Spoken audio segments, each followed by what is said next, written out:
অবিরাম বৃষ্টিতে আবারও বাড়ছে ভয়াবহ পাহাড় ধসের শঙ্কা। মৃত্যুর ঝুঁকি জেনেও চট্টগ্রাম মহানগরীর ২৬টি ঝুঁকিপূর্ণ পাহাড়ে এখনও বাস করছে ৬,৫০০-এরও বেশি পরিবার।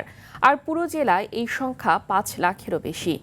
গত ২০ বছরে পাহাড় ধসে চট্টগ্রামে অন্তত ৪০০ মানুষের প্রাণহানি ঘটলেও বন্ধ হয়নি অবৈধ পাহাড় কাটা আর ঝুঁকিপূর্ণ বসবাস।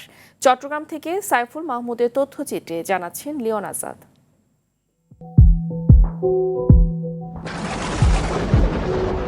আকাশে মেঘ জমলেই চট্টগ্রামে বাড়ে পাহাড় ধসের আতঙ্ক।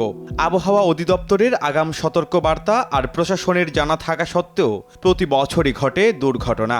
এবারও টানা ভারী বর্ষণে পাহাড় ধসে শিশুসহ প্রাণ হারিয়েছেন ৪ জন। চট্টগ্রামে পাহাড় ধস নতুন কোনো দুর্যোগ নয়। ২০০৭ সালের ১১ই জুন পাহাড় ধসে ১২৭ জনের মৃত্যুর পর গঠিত হয় তদন্ত কমিটি।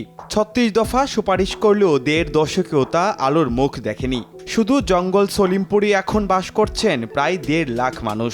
আমার মেয়ের মাটির তেলে থেকে আশপাশের মানুষে বাইর করে মেডিকেল নিয়ে গেছিল। আমরা তো এখন ফ্যামিলি নিয়ে খুব ঝুঁকিপূর্ণ আছি। তো এখন যে অবস্থায় আছি, যে কোনো মুহূর্তে যে কোনো বিপদ হইতে পারে। পাহাড়ের পাদদেশে বসবাসকারীদের সরিয়ে নেওয়ার দীর্ঘমেয়াদী পরিকল্পনার কথা বলছেন সরকার। রিস্কি জায়গায় যারা থাকে তাদেরকে ওখানে রিহ্যাবিলিট করা যায়। আর এই যে ভূমিধসটা কিন্তু মানবের তৈরি দিয়ে যে গাছ কাটতেছে, টপ সারফেস চলে যাচ্ছে, ওয়াটার রিটেনিং কমে দিচ্ছে। নিরাপদ বাসস্থানের সামর্থ্য না থাকা এবং মৃত্যুর মুখে বসবাসকারীদের সামাজিক নিরাপত্তা নিশ্চিতের তাগিদ চট্টগ্রাম সিটি কর্পোরেশন মেয়রের। রাষ্ট্রীয়ভাবে তাদের যতক্ষণ না আমরা পুনর্বাসন করতে না পারবো ততক্ষণ এই ঝুঁকিটা কিন্তু রয়ে যাবে।